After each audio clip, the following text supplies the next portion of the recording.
скрипить. Чуємо, а ваш скрипить, щось буде сильно. Та чую.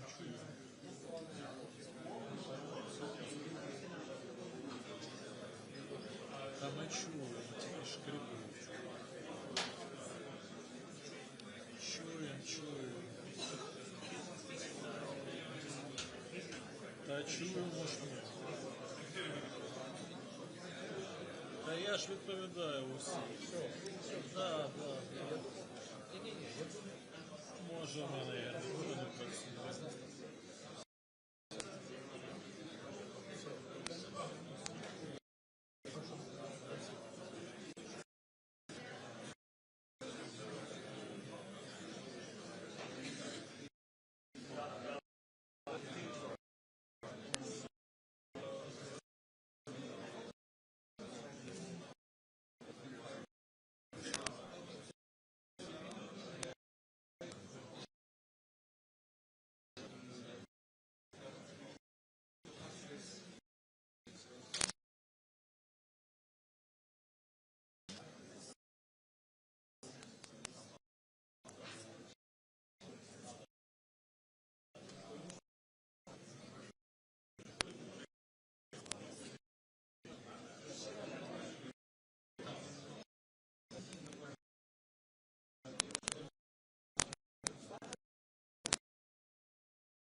So, ladies and gentlemen, dear members of the press, we welcome you at this press conference following the Support Ukraine Summit in Kyiv that gathered 42 leaders. And please welcome President of Ukraine Volodymyr Zeleński,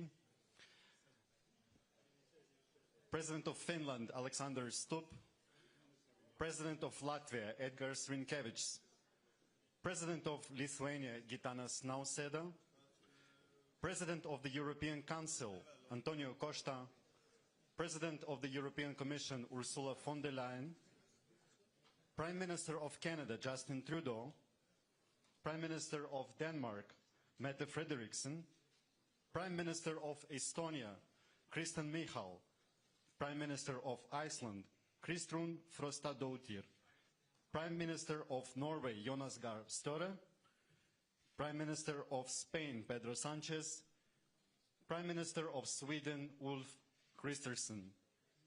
So we will begin without opening remarks. I think that's the greatest show of unity and freedom in this city, that we have certain leaders speaking to the press together. And let's start without further delay by going to, we have Euronews with us, right? Okay, I see it in the middle. So please everyone stand up when you ask your questions, get the microphone and go on. Hello, can you... On? Yeah. Can you hear me? Yes. Hello, everybody. My question is addressed to President of the European Commission, Ursula von der Leyen. You have spent the last 3 years building an unprecedented sanctions regime against Russia, really, and you have promised time and time again to make Russia pay for its aggression. But now the United States is asking Europe to leave sanctions as part of a potential peace agreement. In fact, the US is saying that Europe will be invited to the table only when it comes to sanctions relief. Are you willing to do that just because the White House tells you so? And what demands are you going to impose on the Kremlin to do that? And just a quick question for President Zelensky. Do you think Russia deserves any sort of relief after the untold devastation it has brought upon your country? Thank you so much. So what the sanctions questions is concerned, what we see is that the sanctions already have a massive effect on the Russian economy. There are skyrocketing inflation, there is spiraling interest rates, so the effect is visible. Companies are leaving Russia. You see they are really grinding sanctions and biting sanctions. These sanctions are part of our approach that we want peace through strength. And it's very clear that unless Russia demonstrates by facts the true willingness to achieve a lasting and just peace agreement, we will increase punitive sanctions against Russia. So the precondition is first we have to see that there's action on the side of Russia towards a just and lasting peace agreement. Presently, there is no lasting peace agreement, so that it's much too early to speak about anything of potentially maintaining or increasing or lifting sanctions. This discussion can only be led after we've seen concrete steps on the Russian side.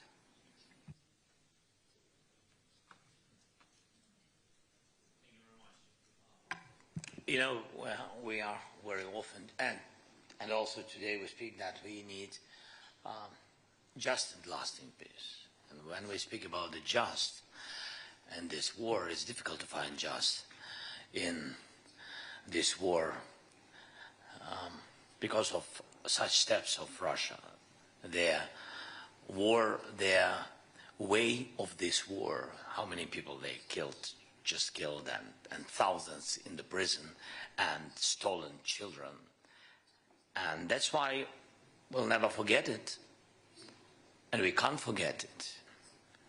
And even if I hope that our partners on the same page with us, and not only hope I see it, but we'll never forget it, and we will really do everything that people who began this war, who unprovoked war, all these people, yes, really will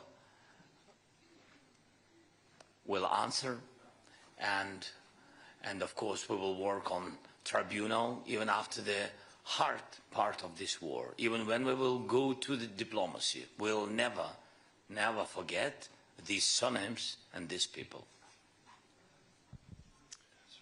Let's now go to Italian media. La Stampa, you're with us. Yeah, I see you. Go on. Thank you very much. Marco Bresolin, Italian newspaper La Stampa. I have a question for President of the European Council, Antonio Costa. You represent 27 EU member states. You said, you repeated that EU wants to be at the table when peace talks will start. You also said that maybe you are going to find someone who will represent the EU. But here there are many other representatives of other European non-EU countries. Some others intervene by video. Do you think that this seat should belong to the EU, or are you ready to share a common seat with other European leaders in order to bring a European position at the peace talks negotiation? Thank you. Thank you very much. Of course, only Ukraine can decide when there are conditions to start effective, credible and sustainable peace negotiations. All of us welcome the huge efforts from President Trump to push Putin and Russia to negotiation, and I wish that these bilateral talks open the door for a really peace negotiation. But only Ukraine can decide when we have conditions to do this. But this war is not only about Ukraine, it's also about European security. And for this it is essential that Europe, as present in the negotiations and participate in negotiations. Not only the European Union, also our friends like Norway, Iceland, United Kingdom, because all of them are very engaged in the support of Ukraine, and they are very concerned about European security. Then I believe that if we reach to have a joint special envoy representing not only the European Union but also the other European countries, we strengthen our European position, and we will discuss this in the next European Council on the 6th of March that I yesterday invited the leaders to participate. And this special European Council is about how to strengthen our capacity to invest more, better, faster and stronger in our own capabilities, how to strengthen the Ukrainian capacity, but also how we can be prepared for participate actively in the future peace negotiations if and when they arrive. Thank you. Thank you. Next one to Danish media, Mathilde Kimmer from the R. Yeah. Yes. My question is to the Danish Prime Minister. Today you presented this willingness to support the Scandinavian and the Baltic countries to support a newly established brigade, Ukrainian brigade. But where are you on the question of boots on the ground in a potential European peacekeeping mission? Thank you for that question. Well, from a Danish perspective, we are open-minded, and as I have said from the beginning of this war, we will be with our friends in Ukraine as long as it takes and to the end. I think for now, the most important thing is to ensure that Ukraine will get what they need on the ground. And therefore, I urge everyone to contribute more on donations, weapons, air defense, things we have discussed for several months and years now. I think that's the most important thing. And of course, a lot of questions has to be, answered before we can take a concrete solution when it comes to boots on the ground. And as Antonio Costa just said, this war is about Ukraine and it's also about European security.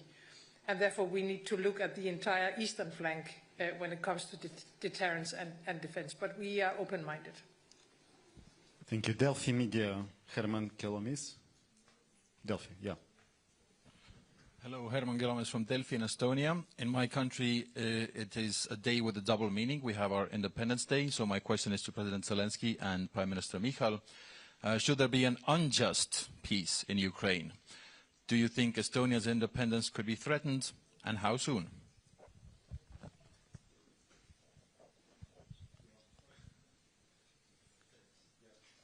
Thank you. It's your birthday, you start. Yeah, it's Estonia's birthday today, 107th. The short answer probably would be that all of EU and NATO are under threat if Russia's and Putin's goals and objectives will not be changed. Longer one probably is that Estonia knows its neighbor well, as everybody does. We have invested in defense for many years, and we will. Our aim is to go to 5% of GDP. Next year it's probably near 4 already. And we know that independence is invaluable. That's why I'm here, not in Estonia celebrating Estonia's birthday, to support Ukraine, because we have the common enemy and common fight. Ukraine is fighting the fight also for Europe and Nordics and Baltics, everybody. So to answer the question, the unjust peace probably would hit everybody, also United States, because Iran, North Korea, everybody would assess that they can do whatever they want. So everybody in this probably are together. And the EU and everybody, just a thought that if you count the men who bear arms in Russia right now, if the war would end right now, there are more than it was before the war. What will they do? Will they become physical education teachers? Probably not. They will find new jobs. So this is a threat all over the world. Before the war, it was called Wagner, whatever they were called. But right now, it's somewhat different. So to conclude, European Union, NATO, everybody in civilized and democratic world are under the threat until Russia is forced to change its goals. Thank you. Again, my congratulations to you, your country, your people. We are very proud that today you are here in such a special day. Thank you so much, and my congratulations, and God bless. You'll never have a war. And what is very important, I think in risk, answering your question, yes, all the countries which been before 1990, 1991, which been under Russian influence. Yeah, so I think Russia, first of all, wants to have their influence continue and be present on these territories of on these independent countries, which been before, during Soviet period, being the republics of Soviet Union, and of course it's Ukraine and Moldova, and of course Estonia, Litva, Latvia, and of course where their influence was very strong during the 20th centuries, it's Poland, it's Slovak, and other countries. So the most dangerous moment when you have people who has Russian roots, it's not bad. I'm just how it was with Crimea. I'm just sharing with you our experience. When you have some society, and of course, if you are bordering with Russia, you have such society. I mean, it's with other nations, it's the same. So when you have Russian-speaking people, or their roots, or their families, which half of Estonian, half Russian, like we had Ukrainian, father Ukrainian, and Russian mother, it can be so. It's our history very long. I mean, you are in risk, because it was with Crimea, it was with the East, with Donbass at the very beginning. They said that they are not occupying our territories, that they defend Russian-speaking people. That's why I think that Estonian people have these risks if we will fall down Ukrainian. I think all such countries who I mentioned, I think have this risk because of Russian policy, because their view of the world, Russian world.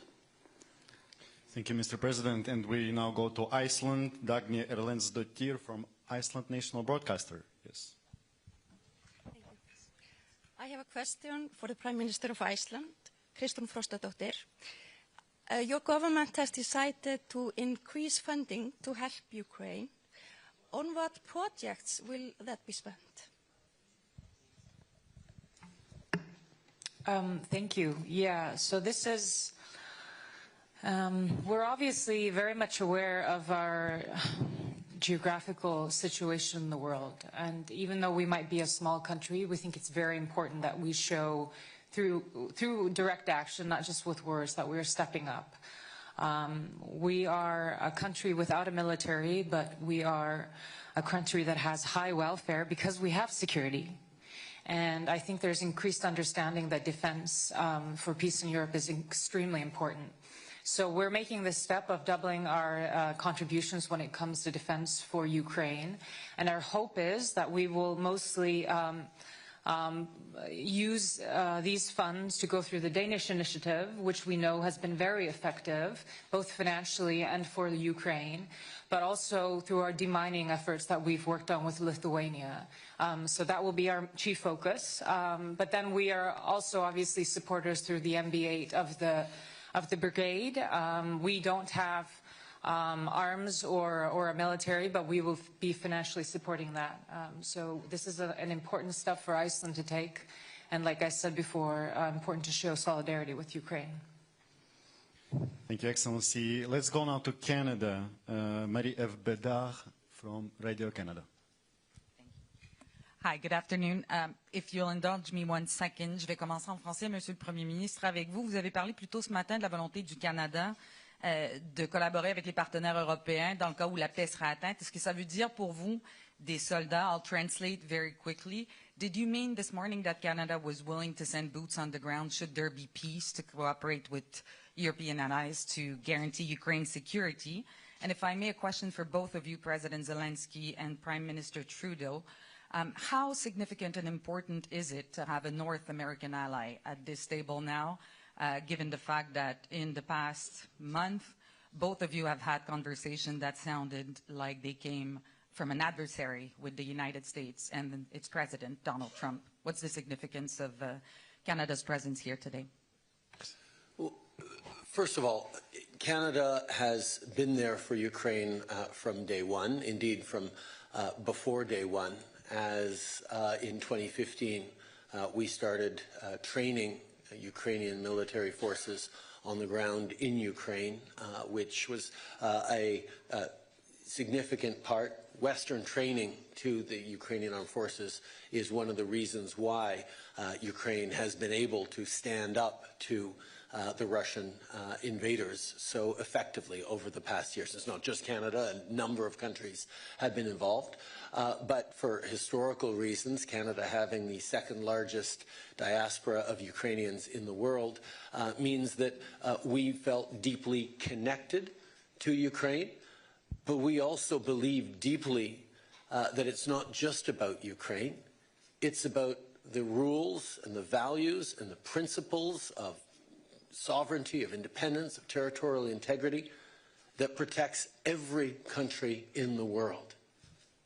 All of us rely on those rules to be able to build peace and security. And we know that with the world changing, we're all going to have to do more around peace and security. One of the key themes that we heard today, as we've heard from many, many partners around the world in NATO and elsewhere over the past number of years, is people are going to be doing more on defense.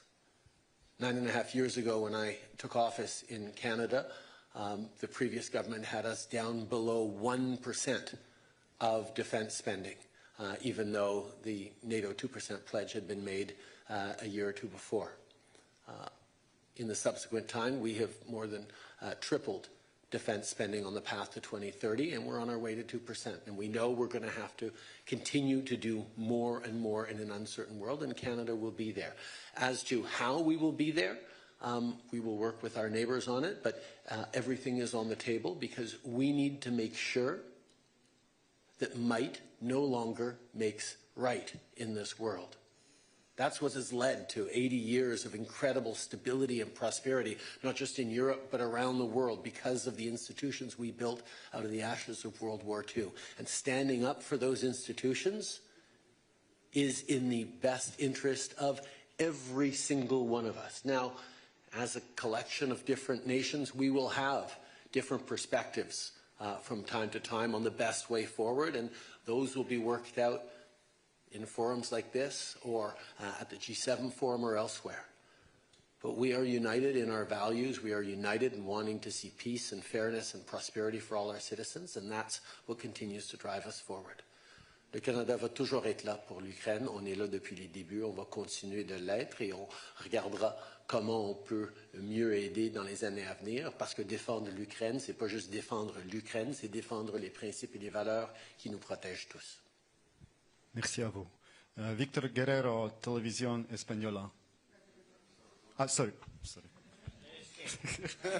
No, really, with pleasure. That's okay. No, he can tell us how much he likes Canada. Because I love Canada. And I really appreciate that we have such relations with you, Justin. And you helped a lot, and a lot of your people helped us at the very beginning of war. We never shared, by the way, that we've been in touch, and really at the very beginning of the war, we didn't have really huge technologies with drones and etc. When we began to produce drones, and even when we bought drones with some partners, they didn't have Canadian high-level optic technologies, and Canada helped us with this, and we spoke a lot of this, and we had this, and we began to help our guys on the front line, on the battlefield, with these drones and etc. It was really first weeks and first months of the first year of war. Then, Justin, absolutely right about training missions. Really, the part of our army was prepared by Canadian officers, instructors. But what is very important, and it was very important again the first year, because they've been well trained. For today, the situation changed. After that, after Canada, we had such missions in Europe, in different countries, and then so the experience of this war gave us new knowledge of the war, and of course today when we trained abroad, we have to come back and train again on the battlefield, because the war is changing. It's technological war. That's why. But we really appreciate for your help and packages, military packages. So thank you so much. And I think that's all, yes? Well, with regards to Donald Trump, then how do you partner and partner here? With Donald Trump? This is, by the way, this is a question to you, to Canada. And, I mean, that's well, with Donald Trump. Now we had a conversation. It was very good conversation, G7 conversation with the leading role of Canada. Yes, thank you very much, Justin, for organizing this meeting. Everybody been there, and we spoke about it, and we hope that United States will continue support, like all the partners. All the partners do it, and we need also not to lose this unity between Europe and United States. Thank you. Thank you. Now we can proceed to Victor, finally to you. Where is the Spanish media? Yes. Hola. This is a question for Pedro Sánchez, Spanish Prime Minister, and also for President Zelensky. First in Spanish, then I will translate in English. Señor Presidente, usted esta mañana decía que España va a apoyar a Ucrania el tiempo que haga falta y con mayor determinación. España, su gobierno, está valorando o podría valorar enviar soldados dentro de una fuerza de paz o en otro formato. Prime Minister, you said this morning that Spain would be supporting Ukraine as long as it takes and with more determination. Is the Spanish government considering or could consider it to send Spanish soldiers as a peacekeeping force in Ukraine? And for President Zelensky, are you asking your partners here present for soldiers, for a peacekeeping force as a peace guarantee for the future, and how many soldiers do you think would be right for this work? Thank you. Well, thank you, Victor, for your question. I would say, because this is not the first time that I have to answer to this question, and I guess all the rest of colleagues, but I would say that first things first, and step by step. No, I think that now we're focused on what we are, which is to open a genuine peace negotiations talks. And for that is crucial, I would say critical, that Ukraine and of course Europe are implicated in the negotiation process. Second, I think it's critical for all of us to provide the security guarantees to Ukraine in order to reach that common goal that we have, which is to have a last and just peace for Ukraine and for Europe. So you know, I think these are now the questions that we have to answer, and we welcome, of course, this window of opportunity that now we have in order to speak about peace. But as I said before, I think it's important that to have the European Union and, of course, Ukraine implicated in these very important talks. And as I said during this morning, of course, you know, in 2024, Spain signed a very important bilateral security agreement with Ukraine that will last for the next 10 years.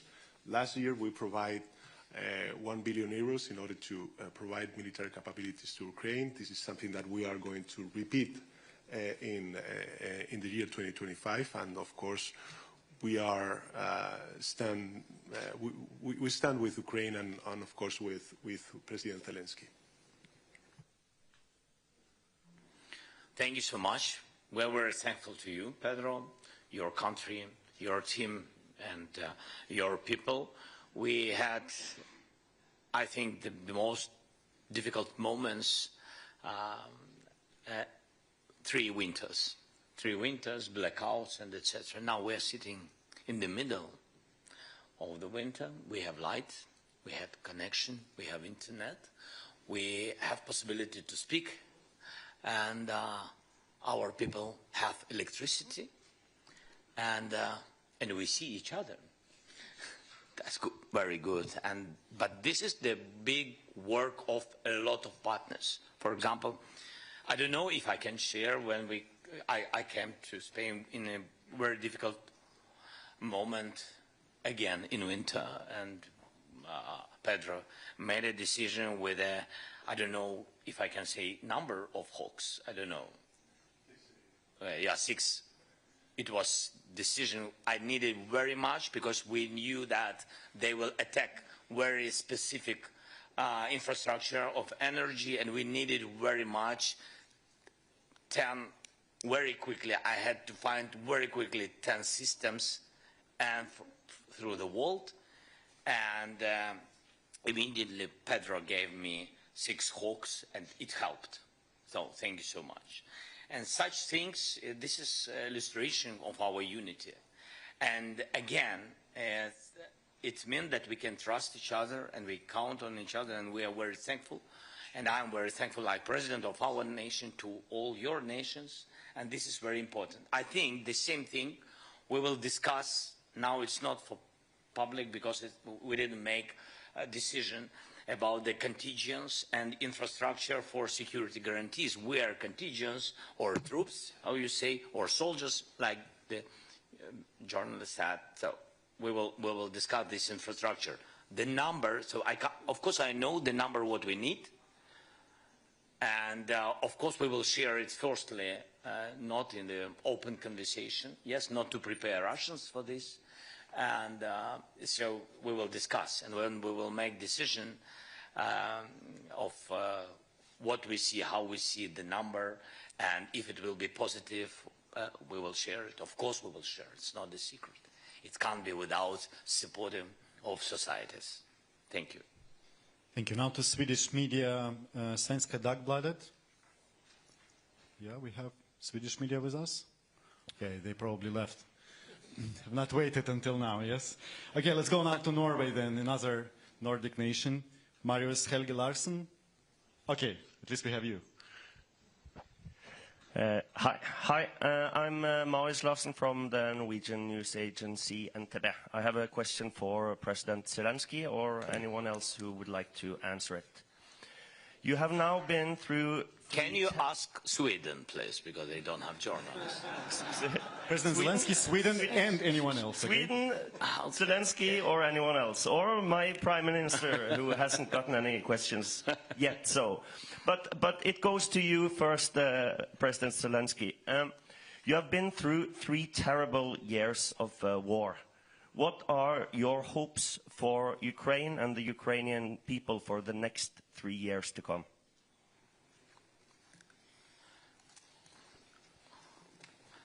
We hope that we can finish this war this year, not in 3 years. It's very, very difficult.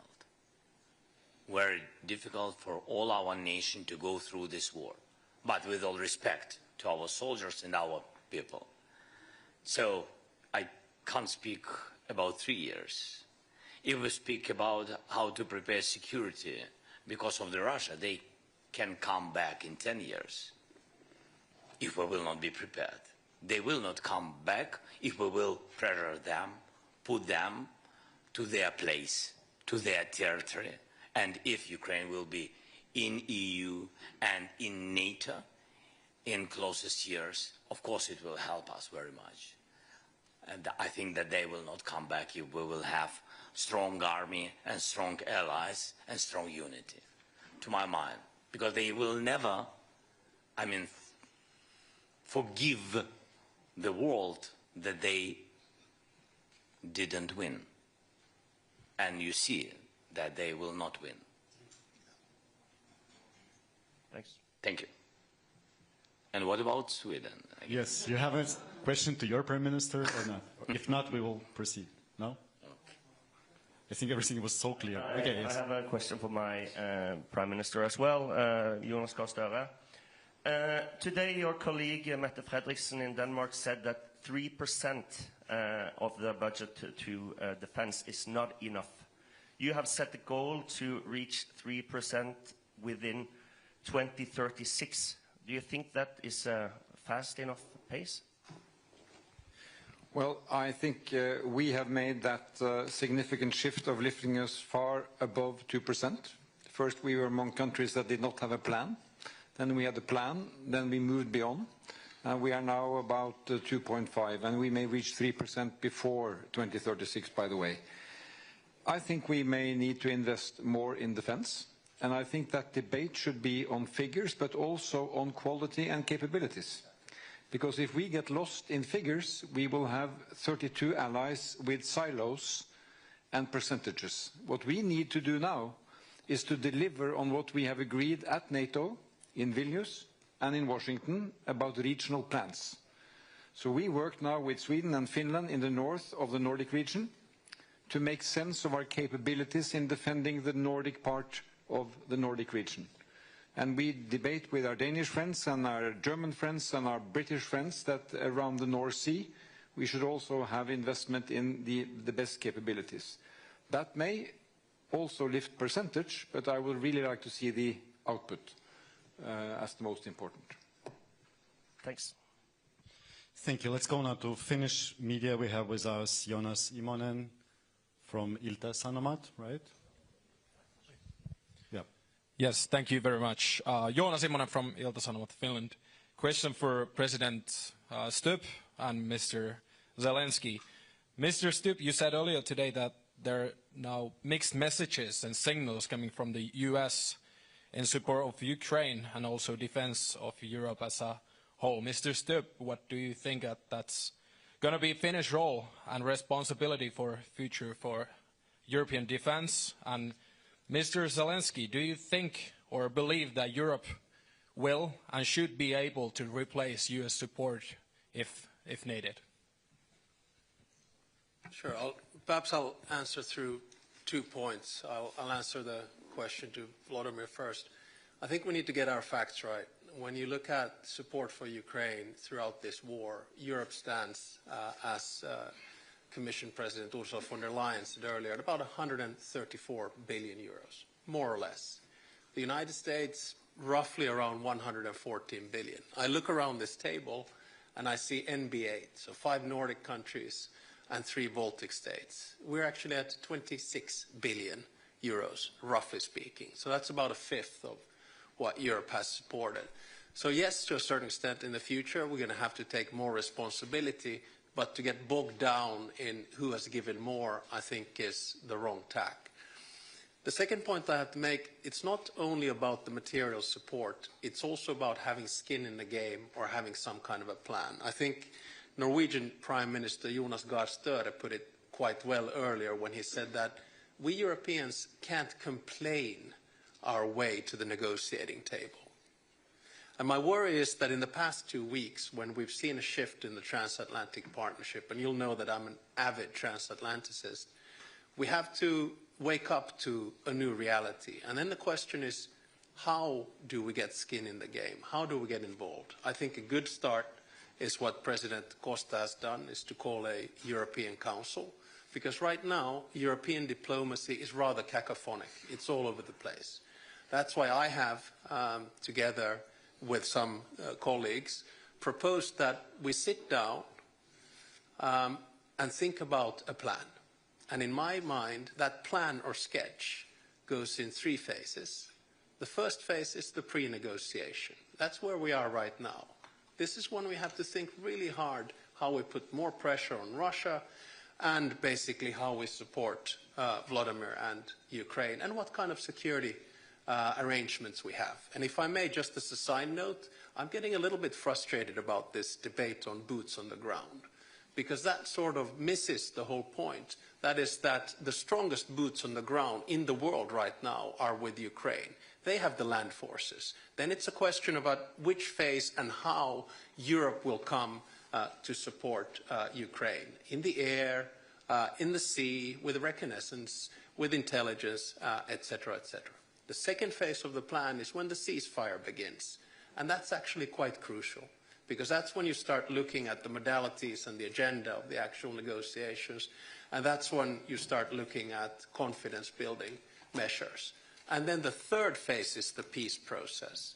And that's when you start talking about the big issues of territory, and that's when you start talking basically about recompensation, about justice, which President Zelensky was talking about earlier.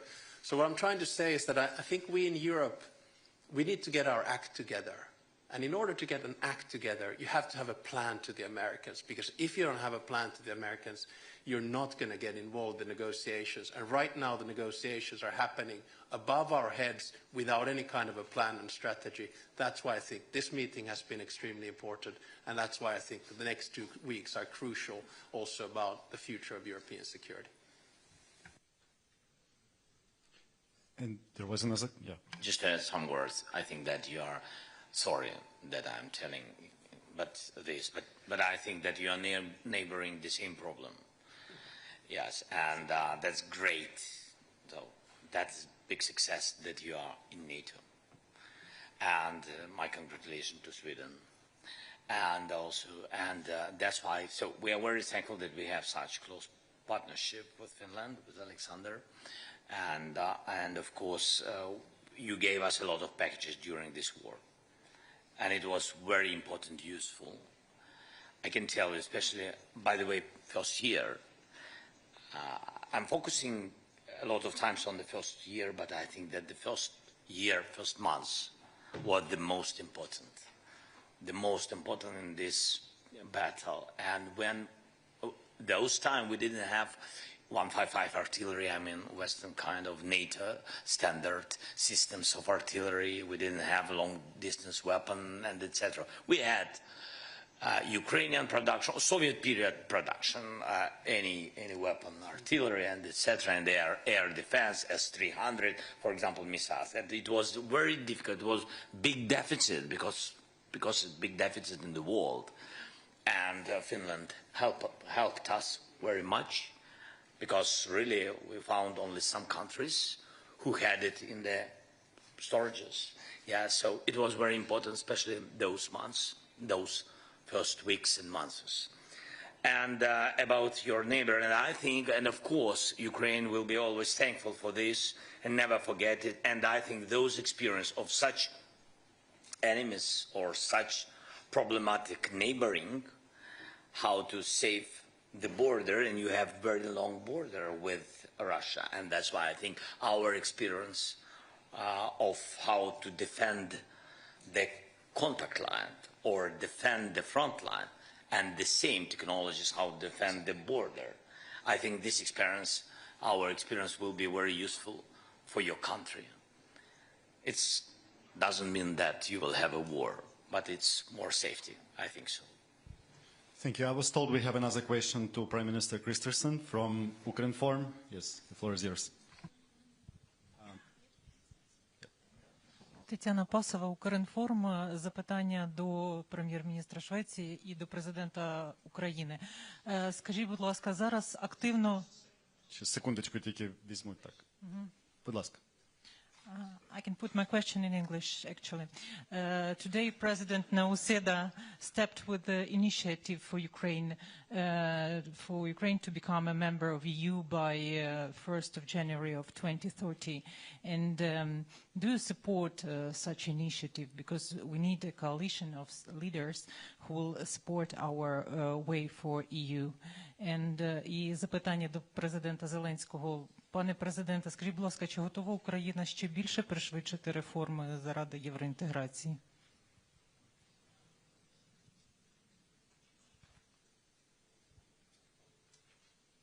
Was that for me? Okay, yeah, sure.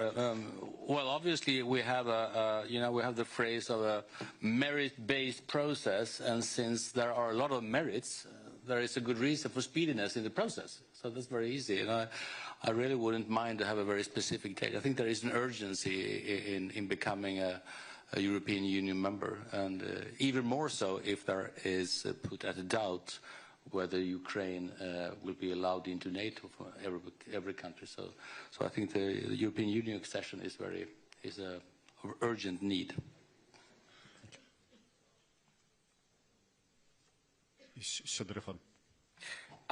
I think so that how to open clusters quickly on the way to EU and what we have to do for this. I think all the answers can give you really the President Ursula von der Leyen. She knows she and President Pошta, I think they know when we will be in EU. Really? No pressure. They are decision makers. So. Yeah, but perhaps I may add, I am now witnessing many different accession processes. I must say, I'm so deeply impressed by the speed and the quality with which this country, Ukraine, is reforming and doing all the necessary steps, and these are hard steps, and this is a lot of hard work, while fighting a war of survival is really impressive. So you have here an example for highest merit, highest quality, and speedy delivery that is exemplary. You got 3. So now we go to Latvia. Latvian media, Latvian television, Gins Amoliņš. Thanks. Hello? Works well. So the Nordic and the Baltic states, my question would be to President of Latvia, President Rinkevič, and maybe a short comment on that from President Zelensky, if possible, shortly about the Nordics and Baltics announced today, the pledge to train and also to equip a brigade-sized unit. Given the uncertain situation right now in geopolitics, and a bit of a follow-up on the Finnish colleague here, do you see that Europe would need to rapidly increase its military aid to Ukraine? And is Europe capable of doing that? Thank you. Actually, those are very easy questions. Yes and yes.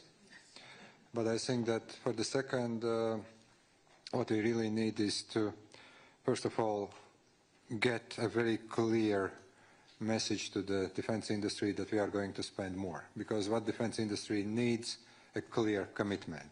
Number two, both on the national level, less at the European level, we still are experiencing all those procedures.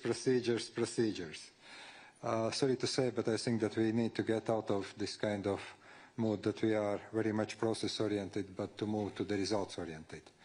I do believe that we can do that, and I do believe that we must do that, and I do believe that we will do that.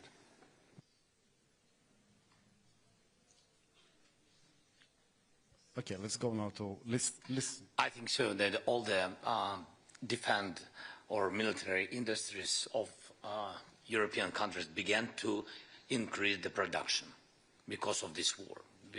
Began to increase the production, beginning from the artillery rounds to drone production, technologies, systems of electronic warfare, a lot of things, different things. But how to do, but it's not enough, and how to increase more quicker and be comparable with Russians is to invest more to Ukrainian production.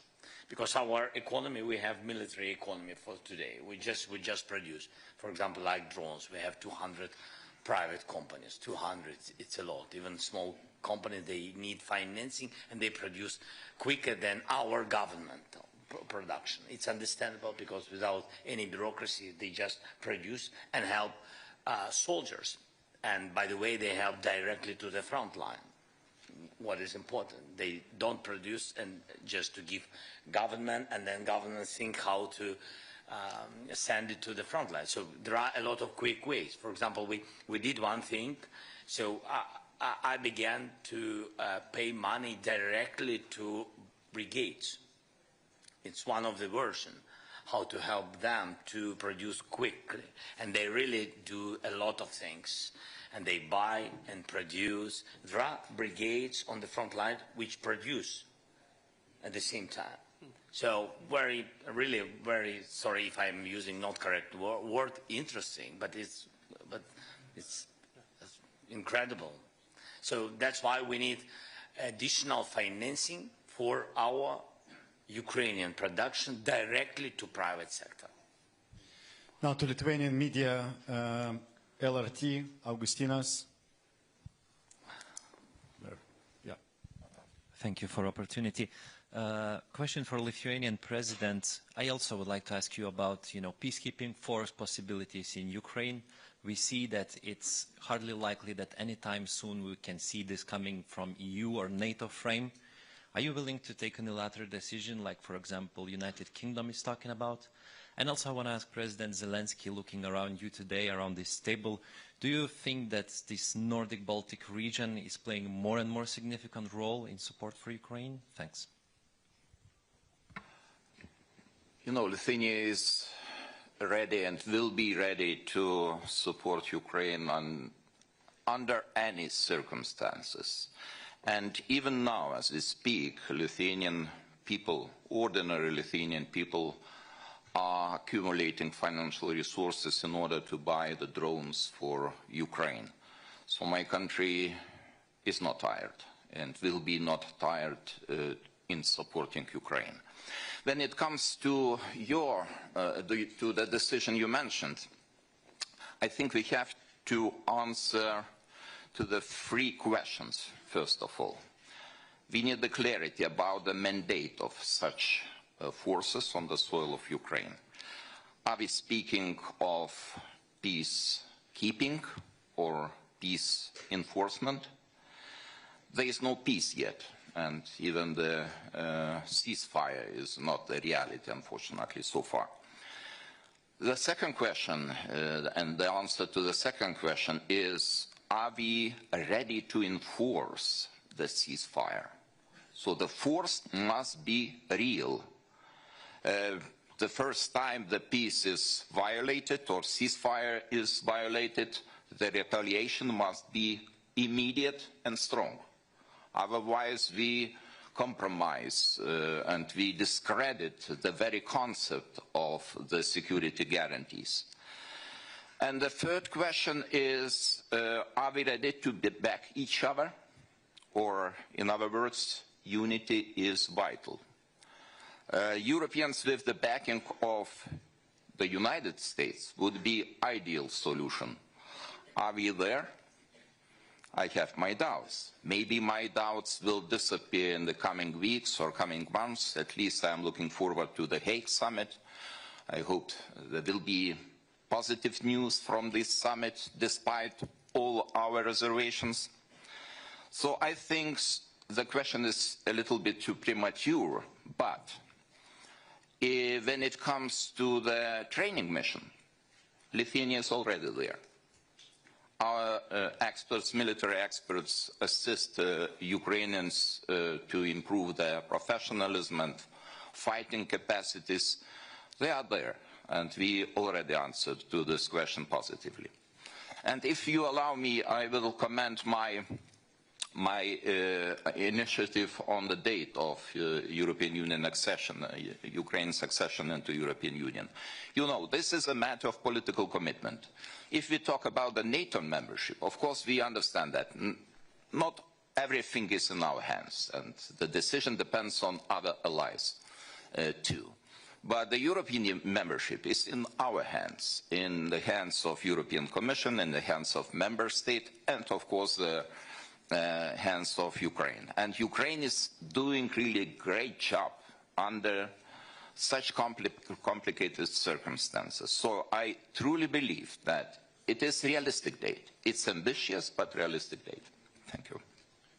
One more important partner with us, France, Monsieur le Ministre Benjamin Haddad, Minister Delegate for Europe and Special Envoy of the President. I'm told we have a question for you coming from Union Sayenko. Thank you for this opportunity to ask a question. I would like to refer my question to French Minister.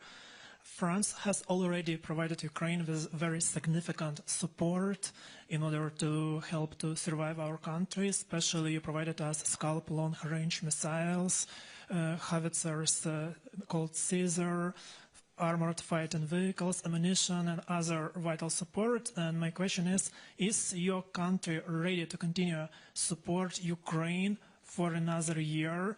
Are you ready to increase this level of support? And my quick follow-up for the President of European Commission and President of European Council. You have already heard proposal from Lithuanian President that there should be setting a date for Ukrainian accession by the 1st January of 2030. Is this a goal of your mandate to coordinate and help Ukraine really become a member of European Union by this date, 1st of January 2030? Thank you. Thank you. Yes, France will continue to support Ukraine for how long it takes, for the simple reason that Ukrainians are not just fighting for their security and their freedom, but for the security of Europeans against the threat that Russia poses for all of us. You were kind enough to mention long-range missiles, the Caesar cannons. We have the first Mirage jets now flying in the skies of Ukraine, as well as the Anne of Kiev brigade that's been deployed on the ground, and we will continue to do so. President Macron, as you know, is today in Washington, D.C. to continue the respectful and honest dialogue that he has with President Trump, to say that very simply, we support the peace through strength approach, and for this to succeed, we need to continue to support Ukraine on the ground. We need to increase pressure on Russia, and this is why we welcome the adoption of the 16th round of sanctions today on Russia, that Ukrainians need to be around the table when their security is being discussed. Europeans need to be around the table, and that there can be no just and lasting peace without robust security guarantees in the long run. And this is where also Europeans will have to step up and take their responsibility. And France is ready in this respect to continue to take its responsibility alongside its partners for the security of Ukraine, the security of all of us. So to your question concerning the initiative of President Gitanas Nausėda, I think it's a very noble initiative because it shows a lot of political will and an amazing support to Ukraine. and thank you very much for that. The process of accession, we always repeat, is merits-based. Basically, it says there are certain conditions and reforms that you have to do, and you have to implement them so that the conditions are right for an accession. And it's good for the European Union, and it's good for the accessing country. So that is always necessary. What I want to emphasize is that if you would just only set a date, then it would also mean the other candidate countries would ask immediately for a date and not a process anymore. But again, I really appreciate the political will that is there. I would even say Ukraine, merits-based process, if they continue at that speed and at that quality, perhaps they could be earlier than 2030. So thank you very much for giving the impulse, and let's work hard on all sides really to keep the momentum up. We're almost out of time, but we have one more question for President Zelensky. Sorry, if you allow me. I'm sorry, President. For sure, Ukraine's accession to the European Union will be the most important security guarantee for the future of Ukraine. And we have already decided that this new institutional cycle will be the institutional cycle of enlargement to Ukraine, to Moldova, to Western Balkans, and we don't know, with Georgia. It's a merit-based process, and we are working hard from the European Commission to the different candidate states. And it's very impressive what Ukraine is making. Because in fact, Ukraine are writing a new playbook how to make reforms at war times. And this is very difficult to imagine. But we are very committed, and I'm sure that the different member states, the European Commission, and Ukraine, Moldova, the Western Balkan countries are working very hard to deliver on this enlargement. And we need also to work among us to make the necessary reforms to welcome, well, these new member states.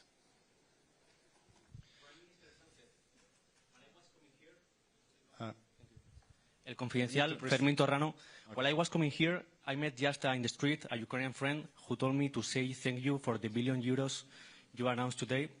And when I said goodbye to him, a question came to my mind, like, how will you explain to these Ukrainian citizens and other Ukrainian citizens, and also to the Spanish taxpayers, that Spain still this year, last year, 2022, is paying more, 2 times, is paying €2 billion to Russia buying liquefied gas, and today we are only announced $1 billion to Ukraine.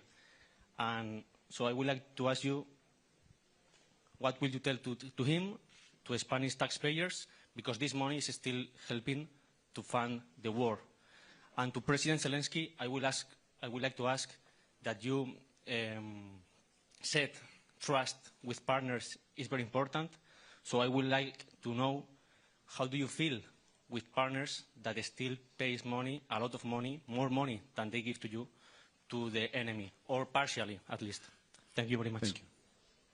Well, thank you for the questions. First of all, Spain has supported all the sanctions packages approved by the Council.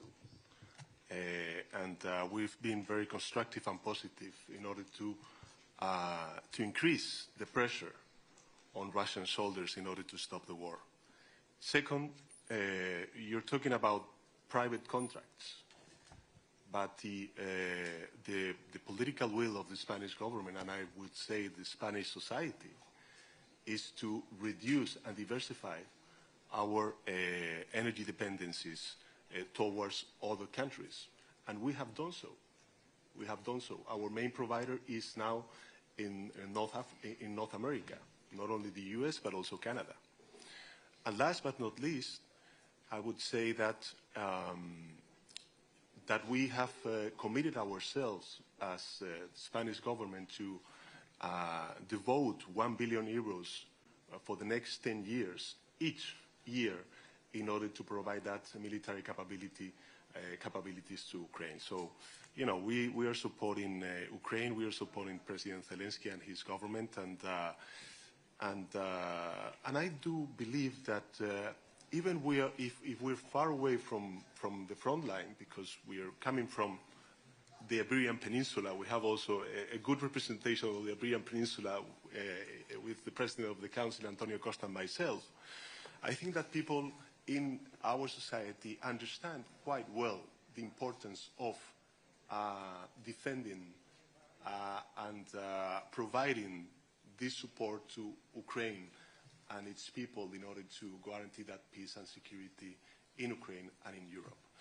And by the way, you know, when it comes to enlargement, since we come from a country which became a member state of the European Union back in the 80s of the 20th century, we're always open and very constructive in the approach of the enlargement of Ukraine, Moldova, and Western Balkans. So, you know, I think that,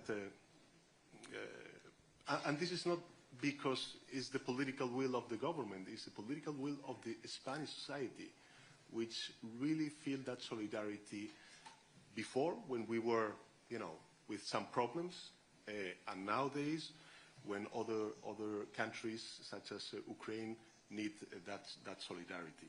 And I'm also very happy that we agreed with President Zelensky to open a Ukrainian hub in Spain, since we are the fourth largest country in the European Union receiving Ukrainian refugees in our country, to provide that services not only from the Spanish government but also from the Ukrainian government. Okay, and one last one to wrap up from the Ukrainian media to Ukrainian president. 1+1, прошу, слово вам. Пане президенте, ви не раз говорили про те, що Росія насправді абсолютно не прагне миру, і, власне, в підтвердження цих слів сьогодні маємо картину, коли тут об'єднаний світ збирається для того, щоб поговорити про мир, поговорити про домовленості, вирішити нагальну проблему. Росіяни в обличчі Лаврова говорять про те, що ми не проти, щоб Європа була на перемовинах, проте ми все одно не припинимо вогонь, якщо не задовольнять все, що хочемо ми. Тобто позиція у них конкретна. Ви сьогодні згадали і сказали про те, що хочете, аби до кінця року ми мали мир. В зв'язку з такою позицією росіян, взагалі, наскільки вірогідна перспектива такого швидкого миру, хоча б до кінця року, ми не говоримо про тижні. І дуже часто минулого тижня звучала фраза про те, що треба йти на поступки. Для України яка межа між поступками і яка межа між примусом до миру, який може бути зрадою, як сьогодні зауважив ваш чеський колега? Дякую. Дякую за запитання. Ну, це ж не перший ультиматум Російської Федерації. Я, якщо чесно, навіть не чув, або ті самі слова ми чуємо там кожного тижня. Нічого нового немає.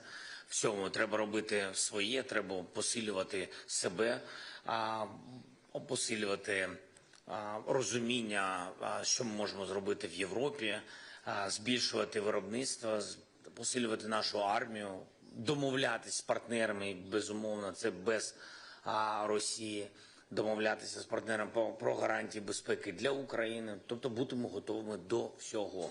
І паралельно робити все, щоб дипломатичний трек, про який говорять і в Європі, і в Сполучених Штатах Америки, напевне, бачити щось, якісь можливості в цьому треці, але не порушуючи Конституції нашої держави і не порушуючи інтересів українців і всіх європейців.